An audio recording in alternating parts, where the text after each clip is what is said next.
इस वीडियो की क्वालिटी को लेकर थोड़ा सा कोऑपरेट कर लीजिएगा, क्योंकि मैक्सिमम वीडियो जो है मैं फ़ोन से शूट कर रही हूँ। ज़्यादा जो शूट किया है मैंने हॉस्पिटल में किया है, फ़ोन हाथ में है, और जब मुझे थोड़ा ठीक लगा तब मैंने थोड़ा बहुत शूट किया है, बिकॉज मैं आपके साथ बहुत सारी चीज़ें शेयर करना चाहती हूँ। So please cooperate with the quality of the video.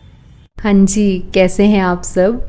उम्मीद करती हूँ कि आप सब बहुत अच्छे से होंगे, और अगर लाइफ का कुछ डिफ़िकल्ट टाइम चल भी रहा है तो भी हौसला रखिए, सब ठीक हो जाएगा।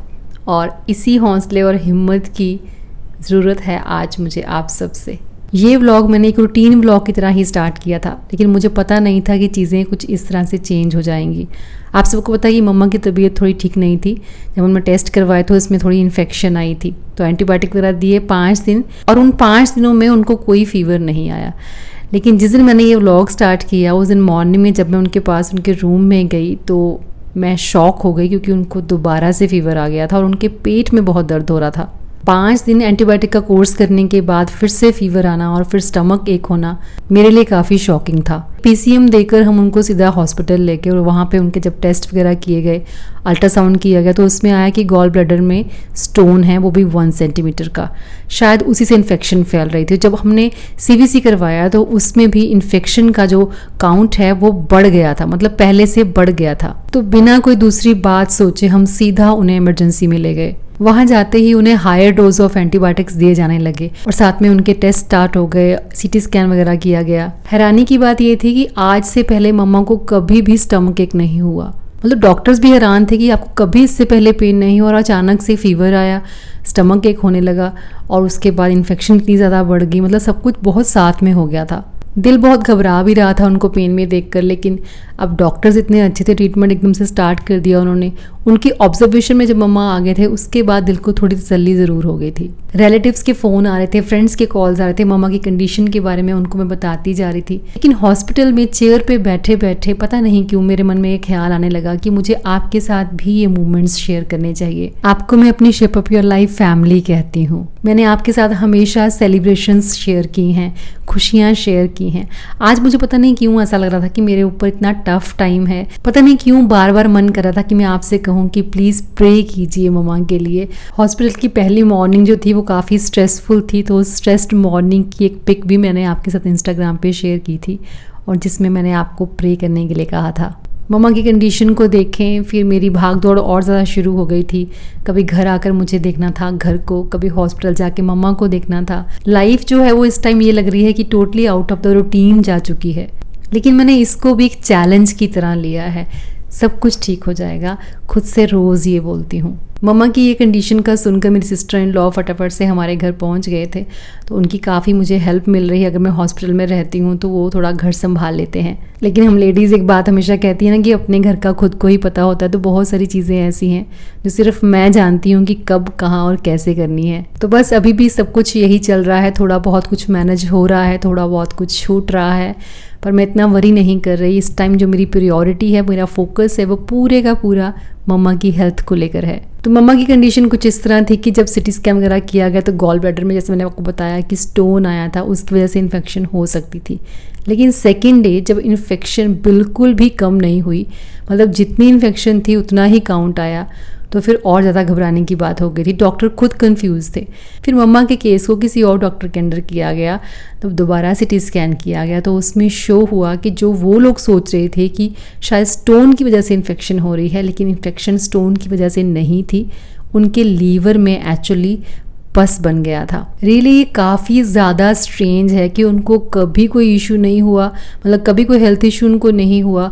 हमेशा वो फिट एंड एक्टिव रहे हैं शुरू से लेकर। एकदम से जब ऐसी चीज़ें होती ना तो आप सरप्राइज़ हो जाते हो, कि मैं भी जैसे अपने बारे में सोचती हूँ कि अपनी हेल्थ का इतना ज़्यादा ख्याल रखती हूँ, लेकिन क्या जाने, कौन जाने कि आपके शरीर के अंदर क्या चल रहा है। खैर, जब प्रॉब्लम पकड़ में आ गई तो उनके लीवर में नीडल इंजेक्ट करके पस निकालना स्टार्ट किया गया। रेगुलर टेस्ट उनके चल रहे हैं, तो उसमें अब इन्फेक्शन भी काफ़ी कम शो हो रही है।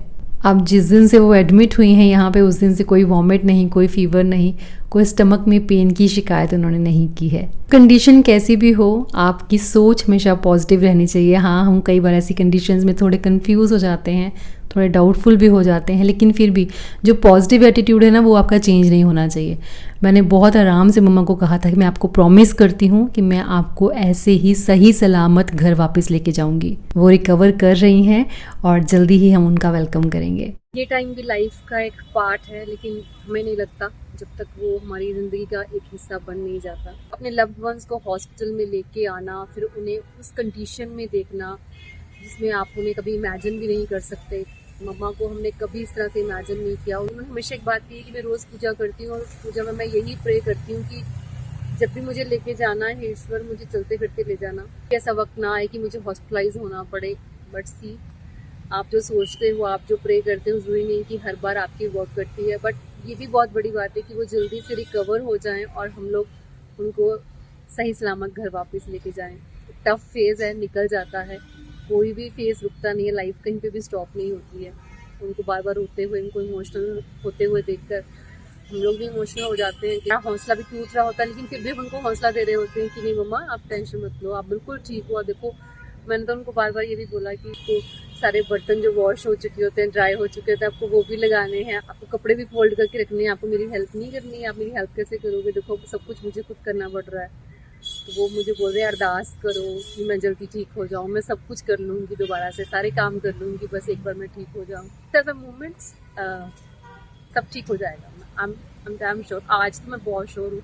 कल तक तो मैं काफ़ी ज़्यादा नर्वस हो रही थी, समझ नहीं आ रहा था कि कैसे अपने माइंड को डिस्ट्रैक्ट करना और फिर भी खुद को स्ट्रॉन्ग रखते हुए उनके सामने एक स्ट्रॉन्ग फेस लेकर जाना है, स्माइल करते हुए उनके सामने जाना है। बिल्कुल भी ऐसा नहीं लगना चाहिए उनको कि उनको कोई प्रॉब्लम ज़्यादा है। ये कल तो काफ़ी एज अ रिस्क डॉक्टर बोल रहे थे, बट आज जब डिटेक्ट हो गया और पस निकलना शुरू हो गई है, इन्फेक्शन निकल रही है, तो अब मुझे पूरी उम्मीद है कि हम बहुत जल्दी उनको घर वापस लेके जाएंगे। और आज इसलिए भी जल्दी होने लग जाती है क्योंकि आसपास अब जो भी आप सुनते हो, अभी रिसेंटली आप मेरी फ्रेंड को जानते हो विक्की, उनकी मदर भी एक्सपायर हो गए अभी 4-5 दिन पहले। तो वो सब चीज़ें भी माइंड में कहीं ना कहीं चल रही थी। मम्मा की तरह ही वो भी बहुत ज़्यादा एक्टिव थे, बिल्कुल कोई प्रॉब्लम नहीं थी, जस्ट फीवर आया और तीसरे दिन वो वेंटिलेटर पे थे। एंड बहुत बड़ा लॉस विक्की को झेलना पड़ा। वो बेचारी भी बहुत टफ फेज से गुजर रही है, उसे संभालना भी काफ़ी मुश्किल हो गया था। कैमरा उठाने का मन नहीं करता, लेकिन आपसे बात करने का मेरा बहुत मन कर रहा था। होता है ना कि आप बिल्कुल लोनली बैठे हो तो आपको सबसे ज़्यादा ख्याल उन लोगों का आता है जो आपके वेल विशर्स हैं। आप लोग मेरे वेल विशर्स हो, तो मुझे लगा कि मुझे आपके साथ शेयर करना चाहिए। कहते हैं ना कि आप खुशी शेयर करने से बढ़ती है और दुख शेयर करने से कम हो जाता है। तो आपके साथ शेयर करूँगी। मुझे पता है कि आपकी प्रेयर्स, आप सबकी ब्लेसिंग्स तो हमारे साथ हैं। अब उम्मीद है कि सब ठीक हो जाएगा। प्रॉब्लम तो खैर कभी भी किसी को भी हो सकती है, लेकिन ओवरऑल एक चीज़ अगर हम देखें तो वो 73 इयर्स की हैं और लाइफ में फ़र्स्ट टाइम वो हॉस्पिटलाइज हुई हैं। उसके अलावा डॉक्टर्स जो थे वो काफ़ी हैरान थे ये देखकर कि no thyroid, no diabetes, no hypertension, किसी तरह की कोई टैबलेट भी वो लेती नहीं है। और इसका रीज़न बिल्कुल ही सिंपल है कि हेल्दी डाइट लेना और हमेशा अपने आप को किसी ना किसी एक्टिविटी में एंगेज रखना। तो चलिए अपडेट में आपको देती रहूँगी, मिलूंगी नेक्स्ट वीडियो में। Till then bye bye, take care and stay healthy.